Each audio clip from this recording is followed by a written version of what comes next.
Good evening, and thanks everyone for coming here tonight. The actual title of this lecture, can you hear me well enough? Yes? Is As Luck Would Have It. Now, I ask you, just beginning here, to do something rather unusual, namely to imagine what it would be like if you were blind. Without your eyesight, you wouldn't be able to tell where forward and backward would be, or left and right, or up and down. You'd be in a terrible turmoil of indecision and anxiety, all of which proves simply that eyesight is our primary channel of commerce and intercourse with the visible world. No shock in that, to hear it, to know it. Now, the question is, how do we know where to put our feet and where to go? Well, our eyes direct us as they are informed by the brain that mediates the outer appearances of the world into our consciousness and into our organism. That consciousness is, in a sense, hostage to a number of features that I want to talk about, but by and large, we accord to that particular process the understanding that it is direct contact with the visual world, with appearances, without which we wouldn't know what an appearance might be. I think anyone making remarks like this is reasonably certain of being non-controversial. For sure, on the other hand, there are situations where what we see is not entirely trustworthy. I give you as examples the sleight of hand of magicians and certain ambiguities and anomalies that appear in photographs, which will be the main subject of my talk tonight.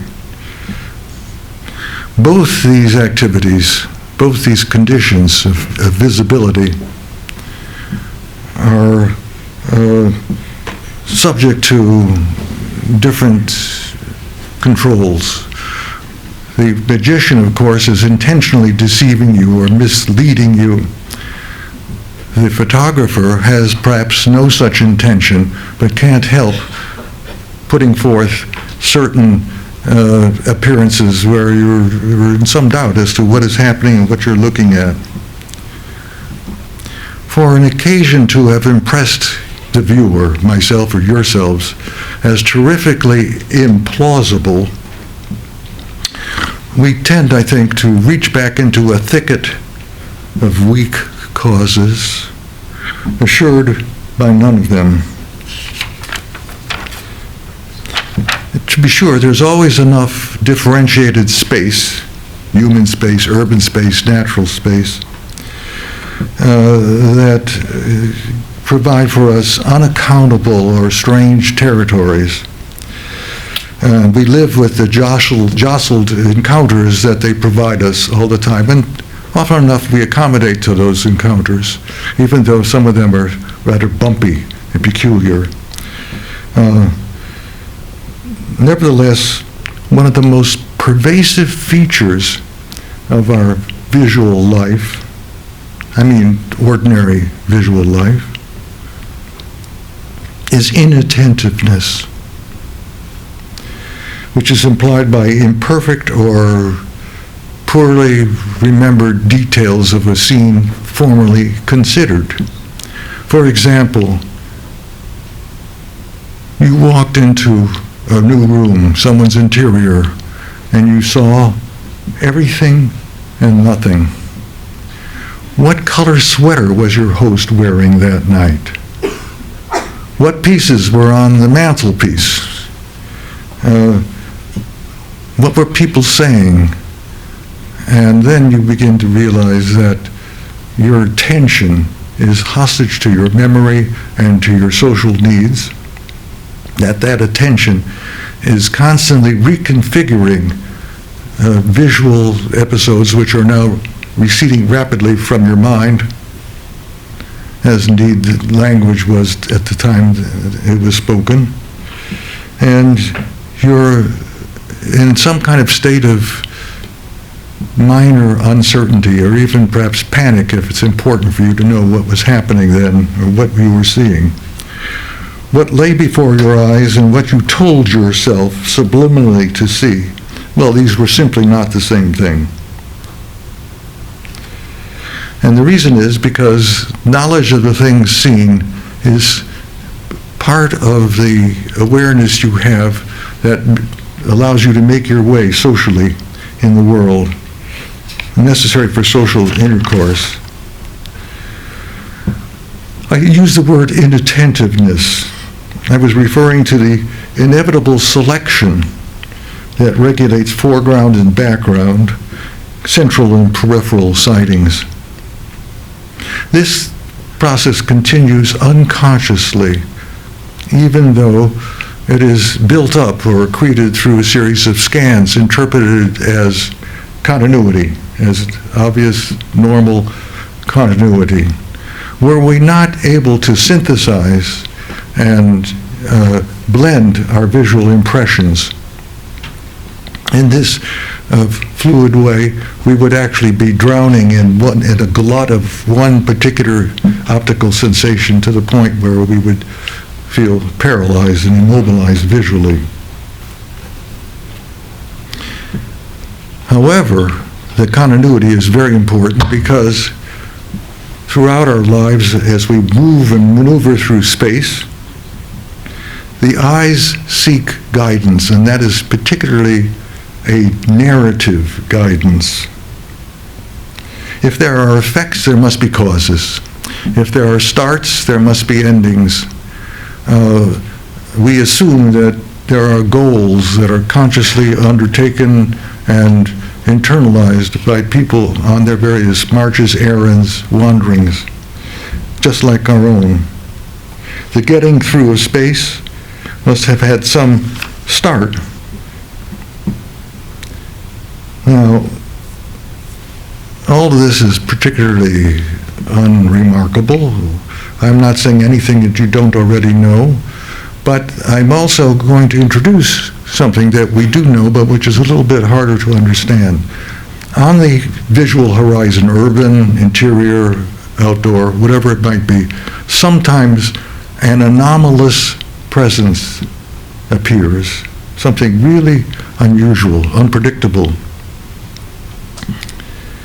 And that's something, shall we say, is a feature whose appearance or its motion should not belong where it is found on an otherwise storyboard horizon.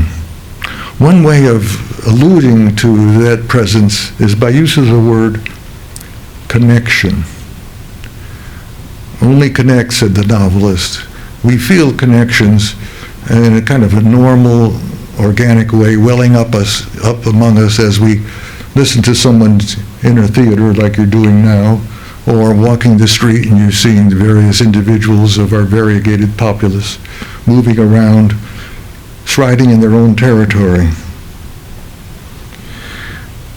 We think of connection, and not very self-consciously, but as a means of organizing and orienting ourselves within an environment that needs to be familiar enough so that we're not shocked or stopped. Now, what I'm going to be saying to you tonight is that there are disjunctions and anomalies of connection that, in theory at least, are very, very disturbing, but might have other effects, and I'll talk about a few of them. Within the humdrum of motley dissimilar clusters, one element defies being taken as something that had happened or could happen or was too bizarre to have happened. It can't be put into any set. This is actually an extreme condition.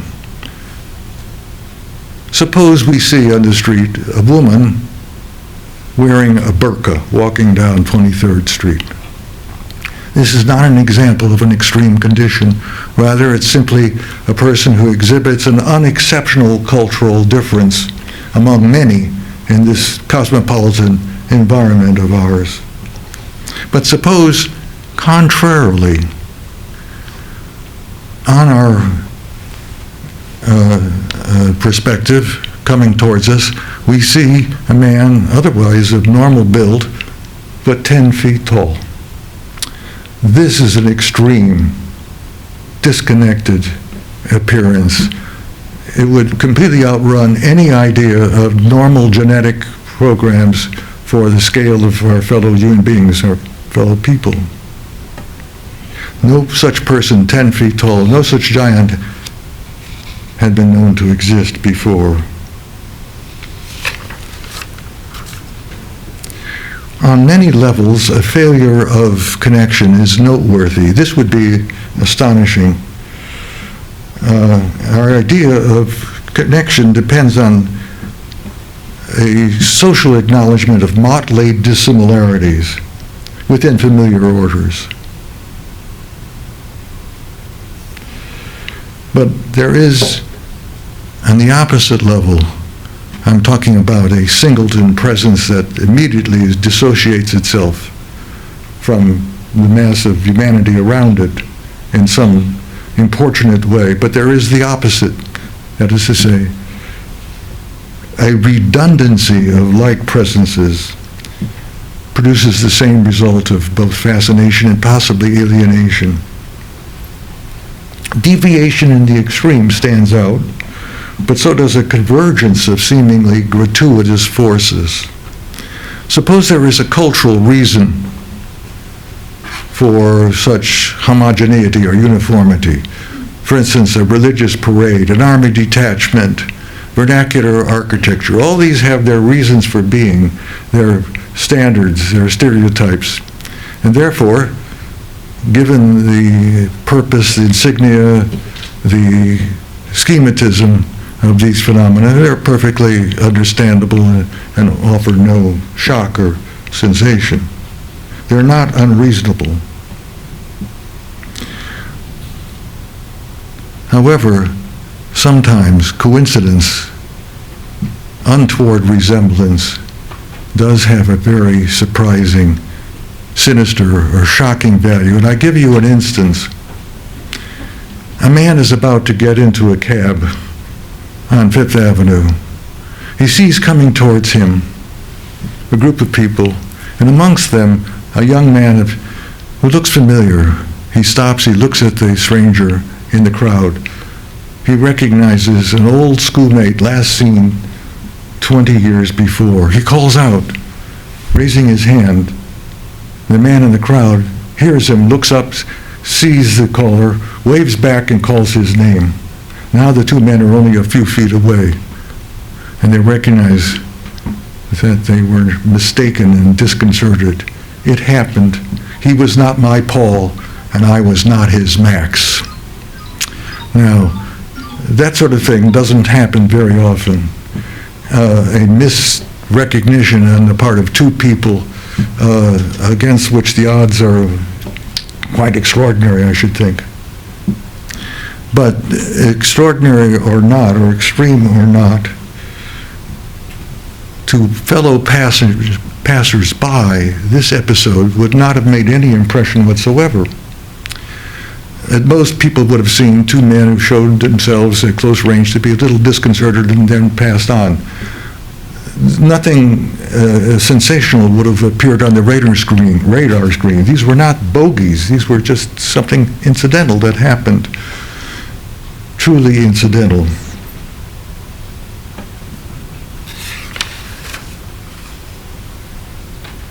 One might assume that a coincidence attracts a particular person's notice.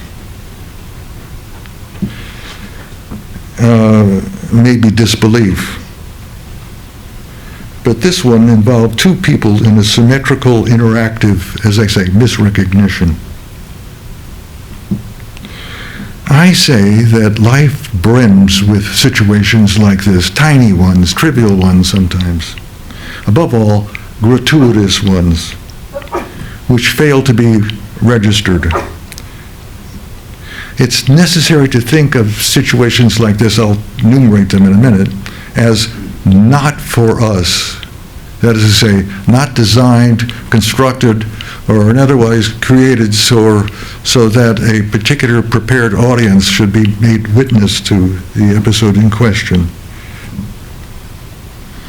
Coincidences are usually one-sided. When perceived, they spontaneously arouse notice that may be interesting, but without direct benefit to the one who perceives. They may convey some import to the one who perceives, but they are not intended to do so. They have no reason for doing so. They may be articulate, but not communicative. Above all, one must say of coincidences that there is no point to them. There's no target for them. They well up in a kind of irrational, spontaneous way, or they're not to be seen and don't appear until ages pass and you're not looking. Now, this is something that differs very strongly from the impetus of modern art, which has been involved, as we all know, with the element of chance. Since Impressionism, with its sense of bristling sensations, outmaneuvering contours, modern artists have been involved with the idea of chance as a means of circumventing or outflanking, let us put it very boldly, narrative meaning. The chief example of this outflanking maneuver in our century, or I should say the last century, was Cubist collage in the pre-war World War I period. If you think about the relation of modern art to reality, you have to bear in mind the fact that Cubism, in this case being an example, there was an intent to portray the messiness, irrationality, and nonlinearity of actual life in a realistic fashion, despite the fact that we've always been told that modern art is an alternative to perceived reality, or an escape from it, or the proposition of an alternate world. In fact, the case can be made for the exact opposite. That is, our surroundings are understood, particularly in collage, as a set of arbitrary and disconnected presences, a form of jumped up figurations that seem to have no connection with each other. Well, this is not so dissimilar from walking the streets.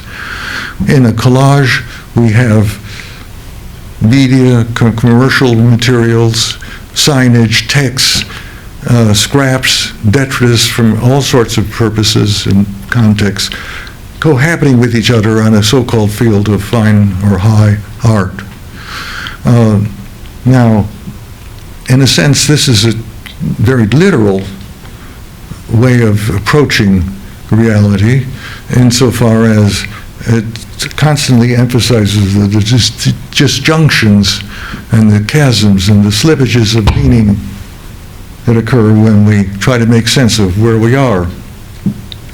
On the other hand, collage is a form of internal reassembling, though it's metaphorical in its, let us say, form of address. It's literal in terms of the actual materials used, and this metaphorical and literal characteristic is binary, puts collage into a special dimension of its own, which we understand. Now, the space of a collage is just simply a scheme, and where images or materials are juxtaposed with each other.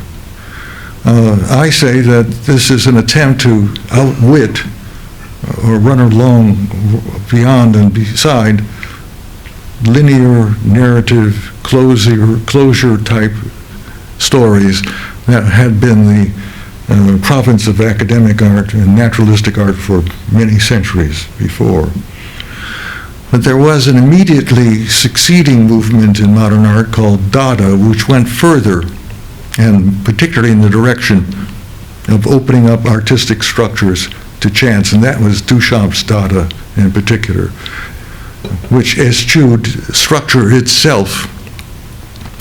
Duchamp notably in a rather didactic piece called 3 Standard Stoppages, took 3 pieces of thread, 1 meter long each, and dropped them successively 1 meter high above the ground or on the floor, later making a graphic representation of the contours and the directions the threads took when they hit or made contact with the ground. Unsurprisingly, there was no straightness, no rectitude to the shapes that were found. It was a most unremarkable demonstration of something that was rather new as an artistic idea, namely that structure itself can be evacuated from the work, that it did not have to be worked through, that there was a possibility of simply establishing a conceptual framework where the workings of chance, such as they may be, incidental or important or uninteresting, had their way.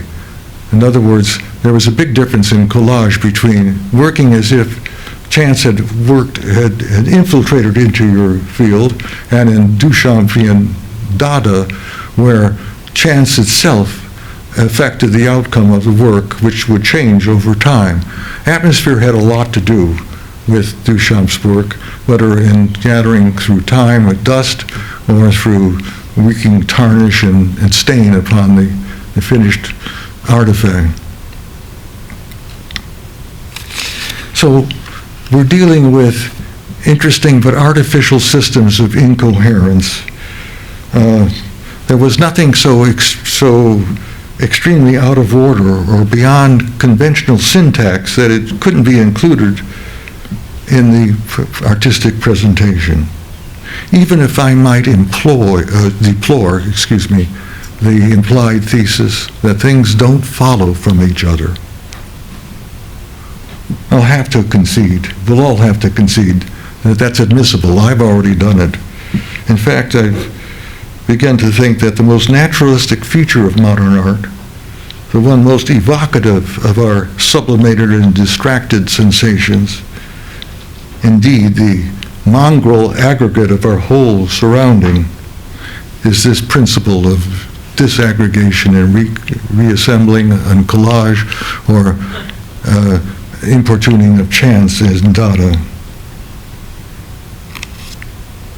Collage was, of course, a French term, vernacular term for 2 people, often lovers, bonded together, that is pasted, as the French would say. And now we have an idea that this paste has nothing to do with observation, and yet, at the same time, is a symbolic notion of the way things are constructed or deconstructed before us. Most everything is trivially at odds with everything else, at least as if any linear unfolding of events is concerned, or is the rule.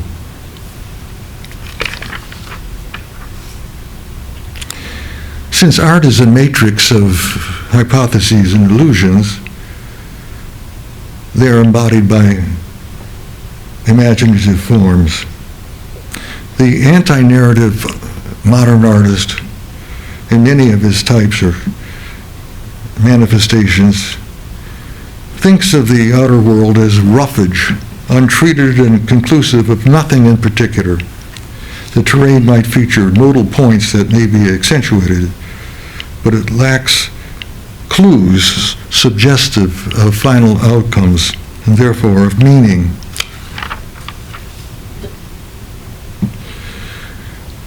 Now,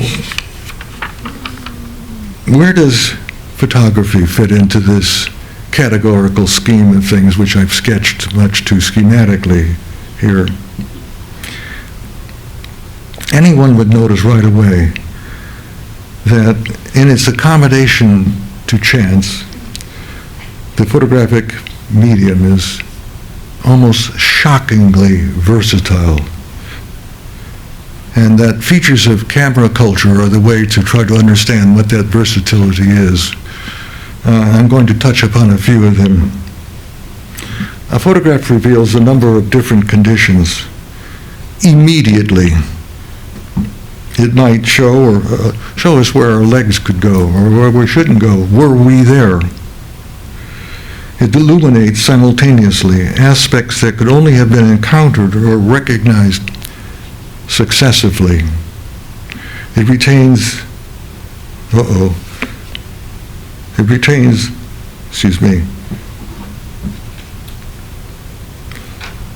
the sight of visual connections and disconnections in an impartial manner, which may be editorialized by social content or need. It has been accused correctly of exhibiting a shortfall in story meaning. A photograph is generally illustrative in function, but it certainly can be expressive in our own experience. The data it frames and the information it was intended to convey may not have been commensurate with the social aim of the picture. In fact, though we think of a photograph as a social artifact in purpose, it often enough winds up as a found object in effect. And so this strangely binary character of the photograph, it oscillates before us, causing us to arrive at different conclusions depending on the questions we ask of it.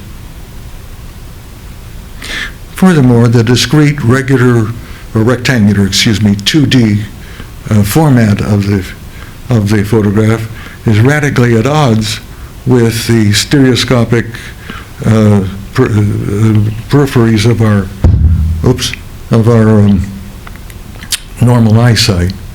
And there's a very big difference, therefore, in the way the photograph renders for us things that we recognize right away, but in a fashion that is unfamiliar. For example, everything is retained in a photograph that we might forget. That is, there is this extraordinary retention of visual stimuli. This is how we would look if we had some kind of interesting paralysis in our eyesight. This is how we would remember if we had powers of enormous mental retention. The practice of photography discloses an undertow of attachment to the outer world. It's really serendipitous in tendency.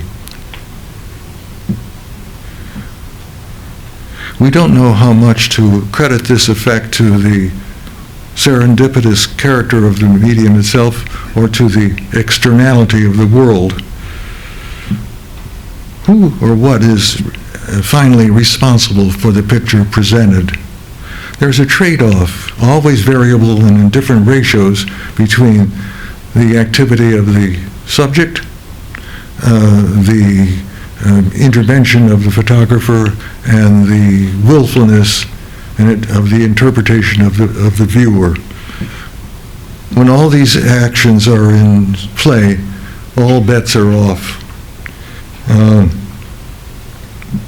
Such is at least an ideal description of the difficulties of interpreting photographs. But idealism is a strange term to describe a medium whose prejudices are so literal and so almost visceral. The originator of the photograph, the practitioner, the photographer, is someone who mediates with a great deal, often enough, of discretion. It's not about his ego. It's about the performance of a social job or attraction of the subject. So behind this particular attitude in photography, so often there is a conscious restraint on the self. The decisive factor, to quote my friend, the poet David Anton, is the opinion of the silver bromide.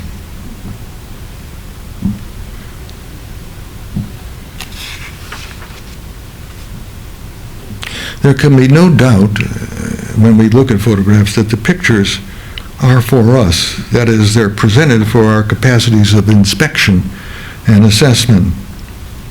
At the same time, they may baffle those preparations, those faculties, completely outwit them, and suggest that some kind of vagrant, impersonal imposition of forms no one can help.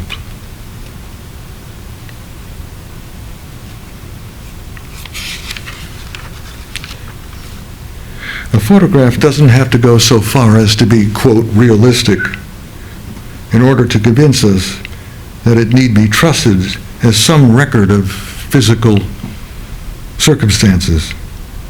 On a cognitive level, a photograph has already convinced us that we can believe in what it's shown. Unfortunately, that belief is most definitely not founded in the image's truth to perception.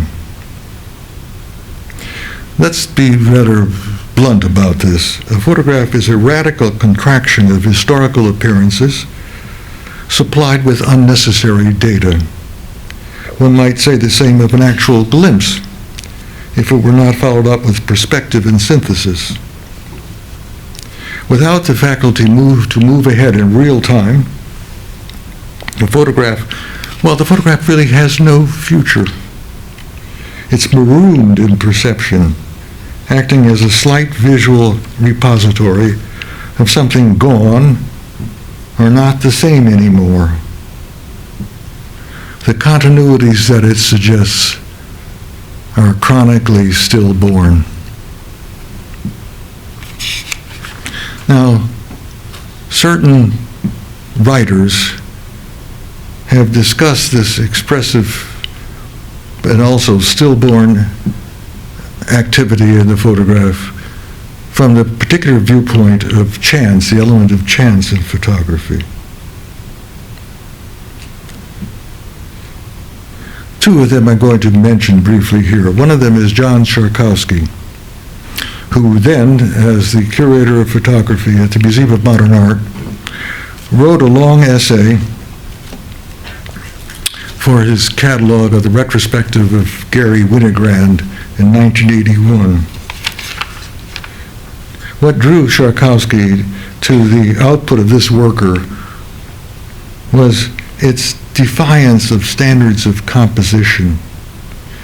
As he put it, a felicitous disposition of parts, or the idea of good design. That sounds rather perverse, but there is a tradition behind this kind of judgment. First of all, good design had been the specialty of Henri Cartier-Bresson, the doyen of street photography. For him, for that French artist, reality was an ever-mutating maze and zone of fortuitous encounters, which he might translate into decisive moments, if only they could be crystallized by an eye, trained to catch visual structure in very fleeting episodes. So Cartier-Bresson was constantly playing a kind of a critical and high-stakes game with chance. For Winogrand, operating in the same genre, this practice was at best a guessing game.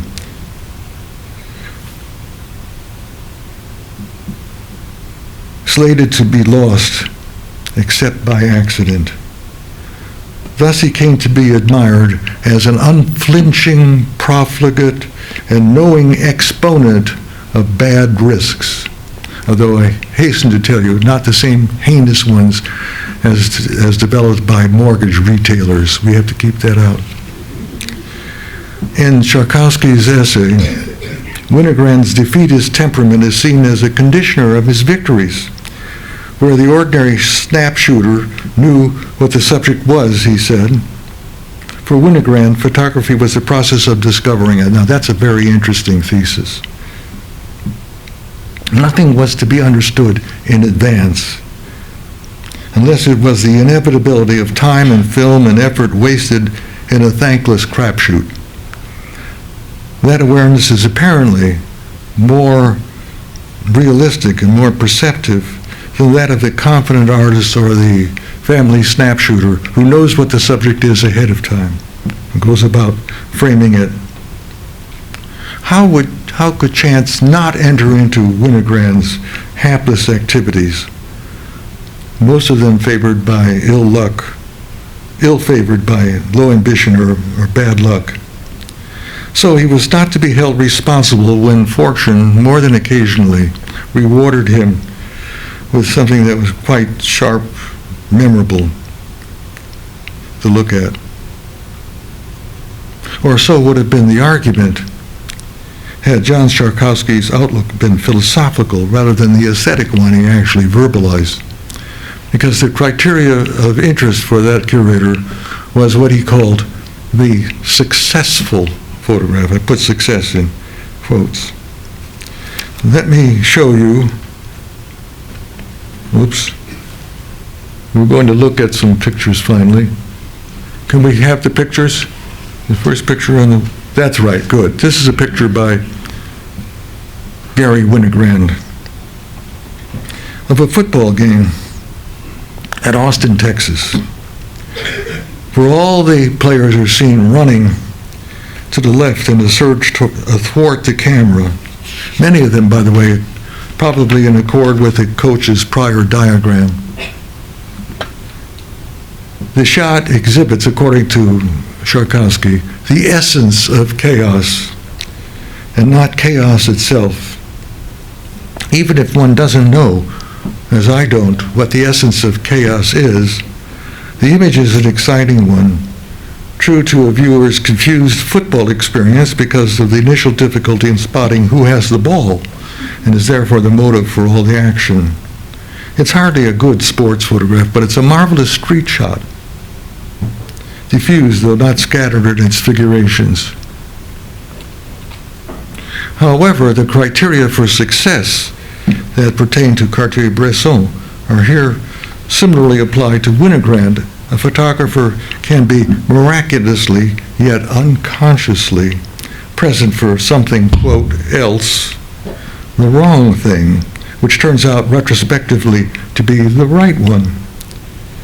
Intention is then redefined by providential circumstance, winding up as more wise in its intentionality.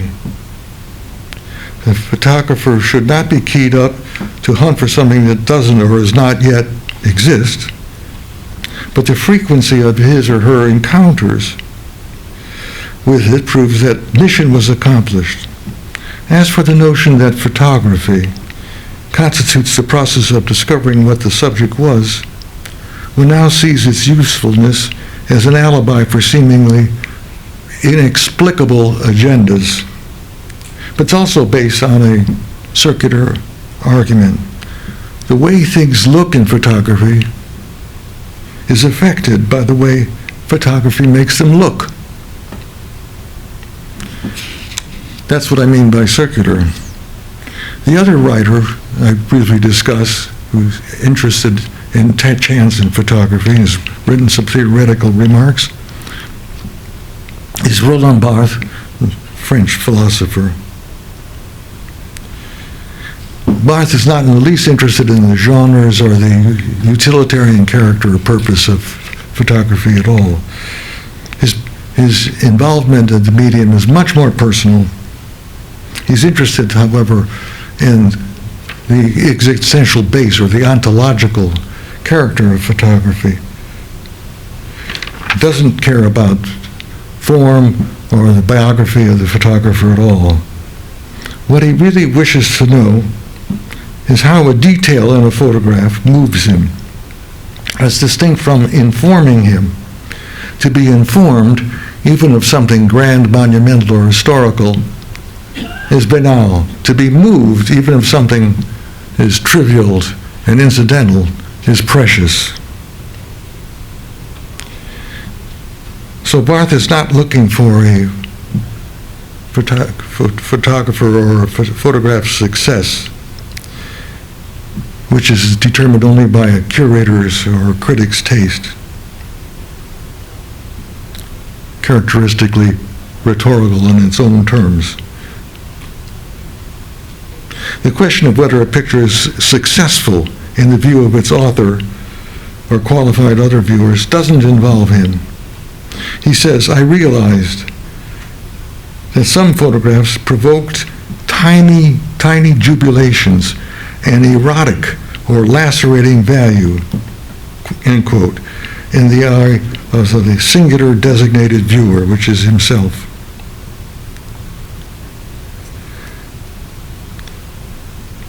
Barth is famously animated on this level by what he called the punctum, the Latin term, a feature that arouses his unprepared empathy. And what bores him is the, quote, studium, a feature that is typical of a field of various interest or inconsequential taste. An individual's particular experience, background, memory, and temperament combined in their fixation on some overlooked detail, possibly trivial in itself, but luminous for the Barthian viewer. Please notice that when matters are put this way, a certain reversal begins to suggest itself in the discussion of photography. The major subject seems to lose its focus or its stature or its scale in favor of something that is incidental, lost, perhaps not even to be found on close reading, at least at first. Anomalous behavior or crazy events just sink down into the repertoire of notable images, more or less efficient in the performance of their jobs. Oddity, in our capital letters, leads only to boredom. Yet any petty condition hiding in plain sight might be propitious. Barth is no friend of the improbable, despite his hospitality to the unforeseen. On June 21st, 2011, my birthday, the New York Times published this photograph on the front page, on its front page. It shows a couple, as you see, ostentatiously making love on the ground, isolated amidst looters and police at a riot in Vancouver, British Columbia. The lovers were either exhibitionistic or so self-absorbed as to be insensitive to the fiery doings that surrounded them. Barth, I would have thought, would probably have been indifferent to that image because his attention was too obviously directed by the photographer to an episode that didn't fit within the story content otherwise announced.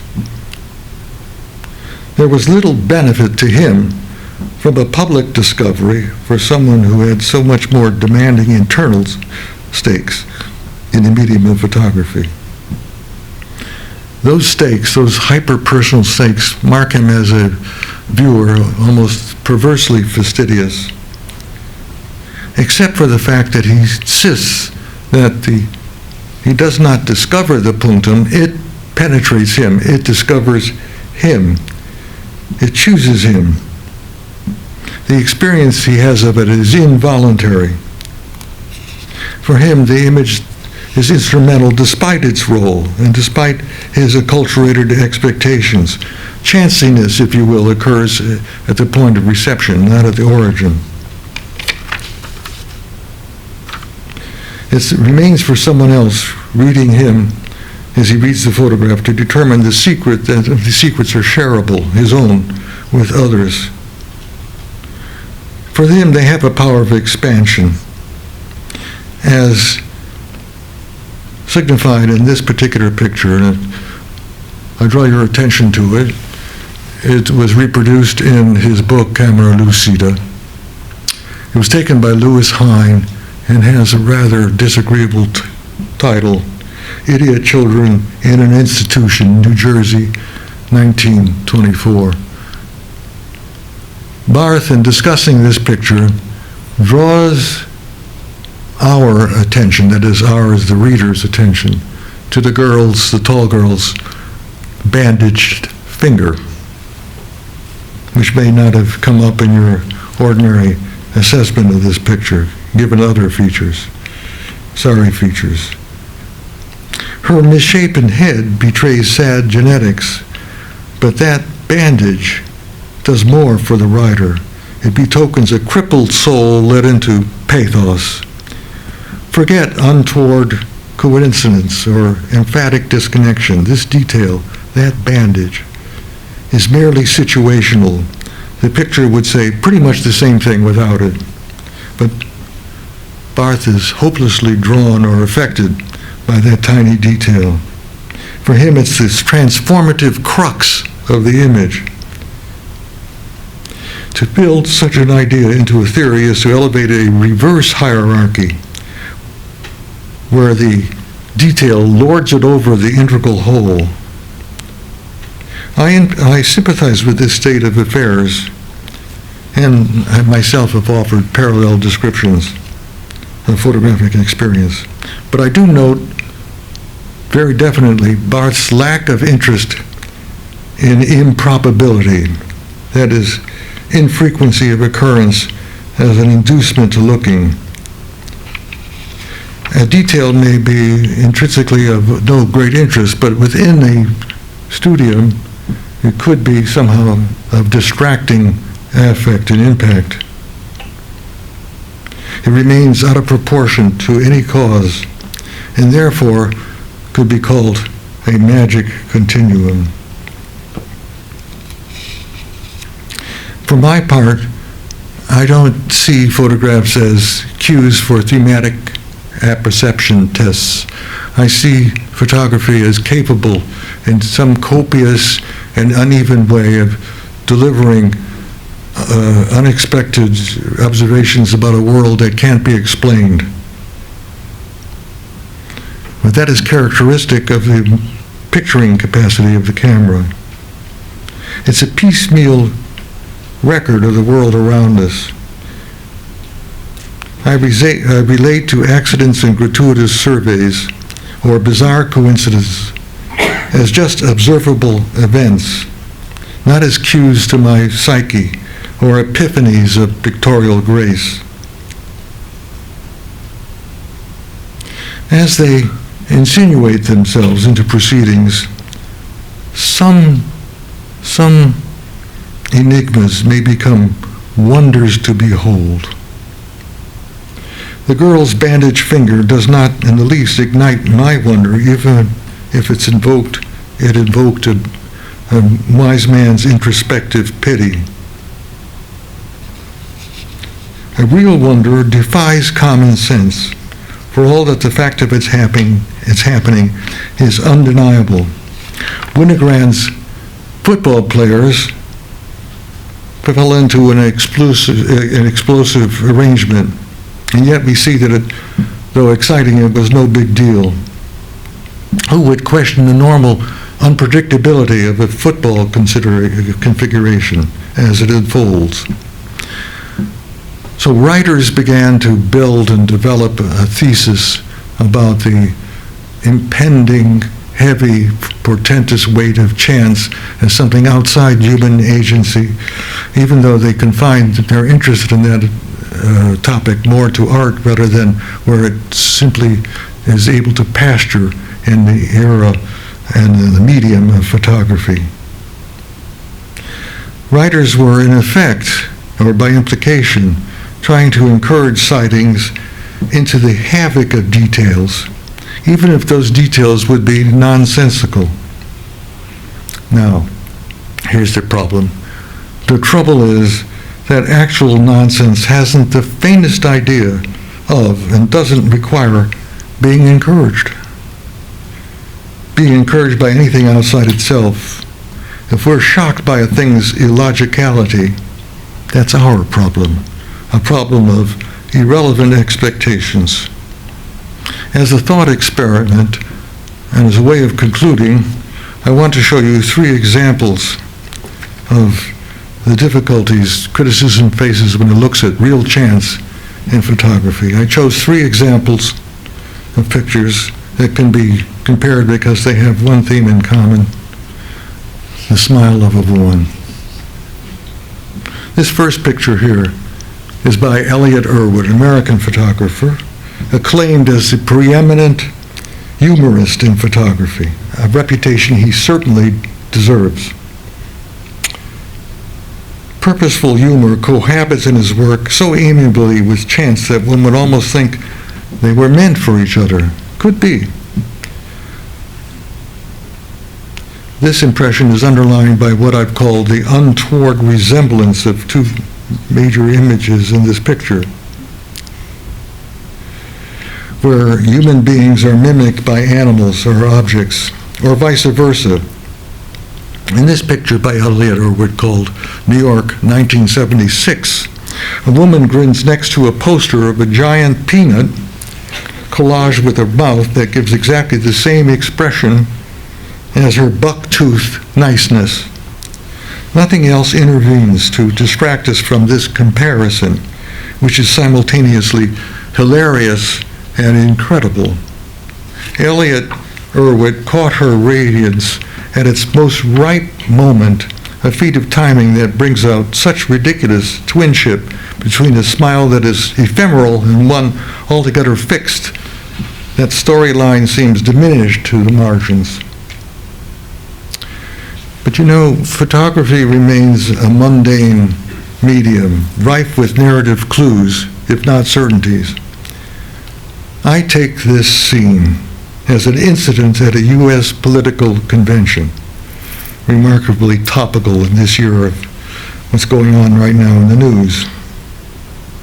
It's probably a Democratic convention, for the peanut imagery might refer to Jimmy Carter's earlier occupation as a peanut farmer, and to his then currently renowned toothy smile. Erwitt's picture could easily be about political logos satirizing their corny populism, with a punchline of its own. Further, though the woman does not look directly at the photographer, she could certainly have cooperated with him had he asked her to smile. Just enough of another peanut poster blocked by her head suggests he had on the left there, suggested he had a rather copycat idea on his mind. These possibilities do resonate in the overall field from which the photographer extracted his funny conceit at short notice. Another smiling woman, this one by a French photographer named Isis. He operated as a visual poet of his city, Paris, snapping scenes of lovers on the quay, pooches and cats, zinc bars, clochards and flower sellers, boulevards and fairs, which he built up into an affectionate account of types associated with the mythologies of Paris. These he likened to counterparts in film and novels. Sensitive to the metropolitan atmosphere, he concentrated particularly on faces to tell his tales of indigenous sociality. One of these faces belonged to the woman you see there on the merry-go-round in the Fête du Trône. She smiles. She almost seems to swoon with pleasure, an expression in character with the thrill time setting. But there are smiles, you know, and there are smiles. Different smiles with different meanings. This one comes across to me as a lurking smile, sharp-toothed and predatory.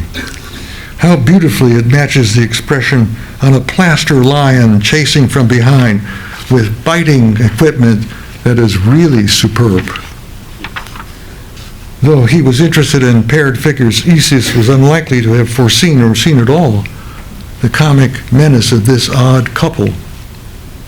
The physiognomic conspiracy with each other is but an instant glimpse within fast action, illustrative of one of his metropolitan themes.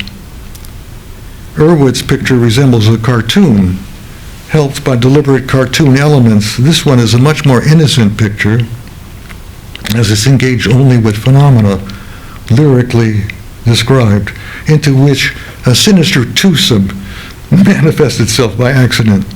The tooth fairy could not have done better. Many smiles are intended to be charming and therefore and therefore redolent of good manners. Generally, they display a willingness to be attentive or a benevolent receipt of attention. A smile of this sort subliminally questions some interlocutor, but overly hopes that its expression will ease the way. For photographic purposes, the smile impulse generally results in a bland outcome. We're so habituated to it that we accept it as a natural phenomenon, which is a kind of a social formula. Virtually, it is a social formula. However, let's look at the smile in this picture right here. You see something a little peculiar. This is a smile at Coney Island. It fits unexceptionally into the polite category of smiles, while being blind to the insubordinate impression it makes. The scene itself could not be more urgent. The aftermath of a drowning accident, which has left a man's life hanging in the balance. He lies prone on the sand as he's being given artificial resuscitation by medics. Behind them, an awestruck crowd of bathers has gathered. They are the background chorus for the nearby soloists concerned with attending to the victim. So cohesive is the arrangement of these figures that any opera director would be happy to imitate it, and perhaps already has.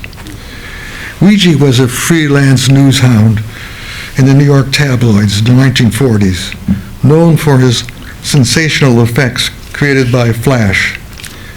Disasters of many sorts had a commercial value for him. This picture of one was certainly no exception. Three men standing behind the medical group nevertheless scowl at him, most likely in recognition of his prurient attitude and transgressive stance. They look upon him not as a bystander, but as a kind of raptor whose use of a camera signifies the public violation of a private scene. Contrarily to the victim's wife or girlfriend, who is situated among the rescue team, Ouija was there at that moment only to take her picture, for which a smile was appropriate. She booby-traps the real-life drama on the beach with an idiotic charm, oblivious to the fatality with which everyone else is embroiled. Ouija claimed that he could predict chance events, which furthered his ability to arrive at an emergency with miraculous speediness, although in fact was assisted by a police shortwave radio. If too late for climactic moments, he could at least depict immediate disorderly reactions to them. Additionally, he was fond of dramatizing himself as a colorful figure, a magnet of attention in his own right. As it played out, this self-important attitude made for combustible results. I will not judge that this young woman's smile spoiled or enhanced his picture, but it certainly induced a weird outcome. For all its gravity, the scene pivots on a frivolous interchange between one of its subjects and its unseen author, both of whom imply that the real narrative at that moment is chiefly about themselves. Regardless of the story of far greater consequence evolving before their eyes, their narcissistic reflexes had their say. What a paradox that a sweet, ritual smile should become the most misbehaved and incendiary element in this picture of drama. Given practically any other pictorial context, that smile would have helped smooth affairs down to a point of little interest. Here it manages to be of great interest because it disrupts the scene of which it is an integral feature. Clearly, we have to understand these matters when they come up in a kind of comparative way between general interest of ordinary subject or normal subject and sudden strange effect. It's got to be a kind of balancing act as we go through works of this sort. They must be comparatively dualistic terms.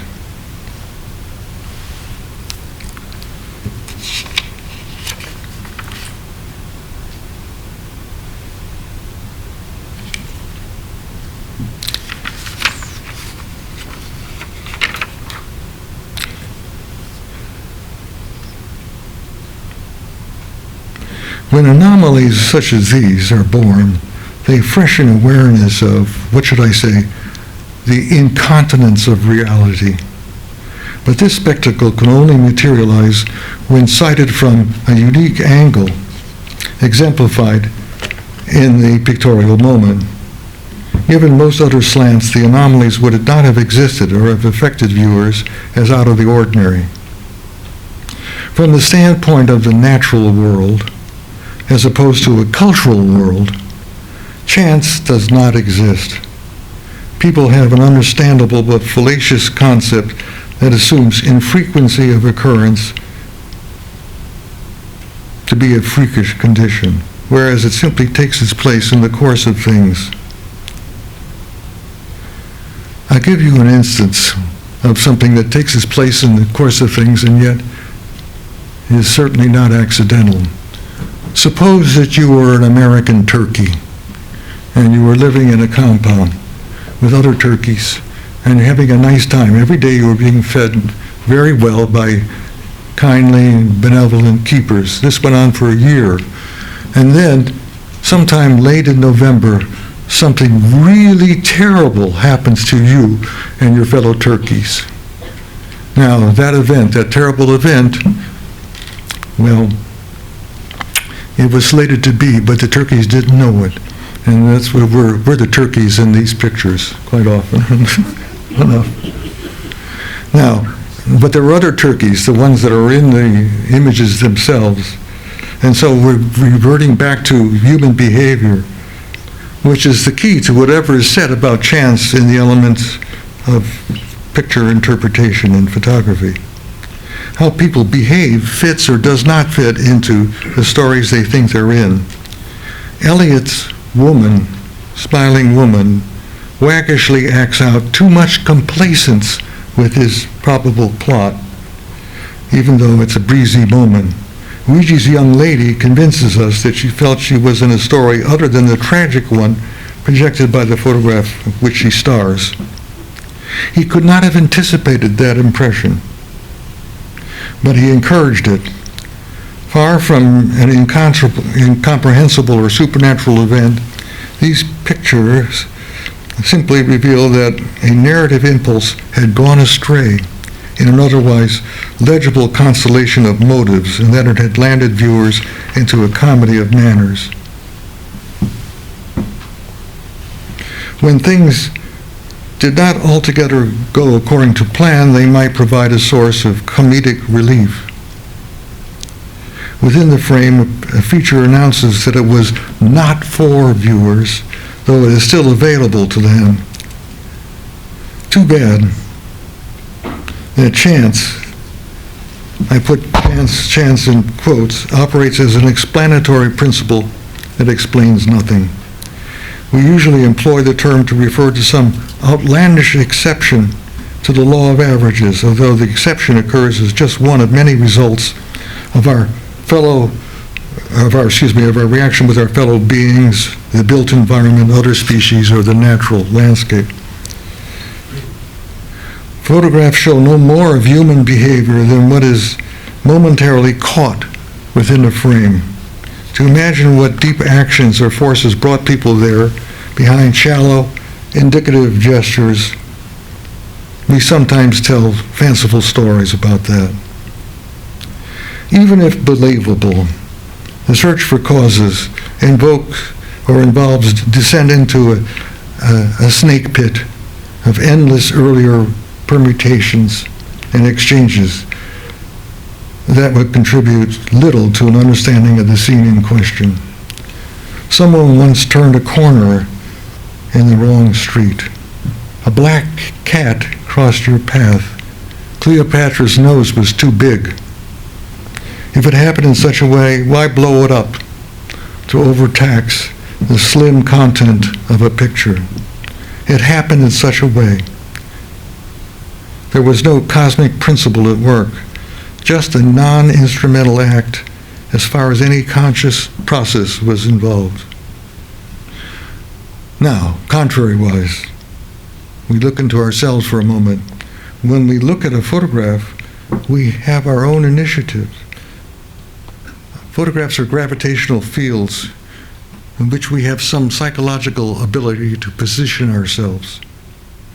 It can be coordinated by means of binary forms. I've used some of them, terms, near and far, connection and disconnection, similarity and difference.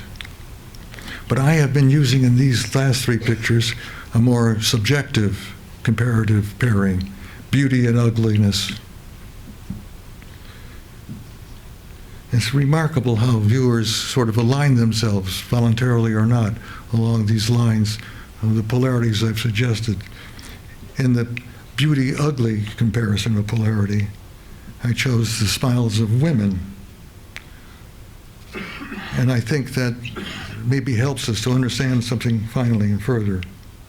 All this would have been very well, except that in saying goodbye to the smiles, I had a sudden and unexpected double take.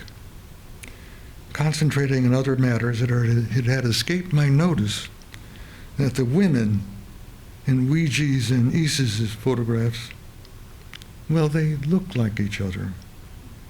They have similar, rather coarse hair, incisive eyebrows, regular teeth, strong jaws, and Mediterranean faces. It beggars the imagination that they could be the same person. But I would like to think they are, as luck would have it. Thank you.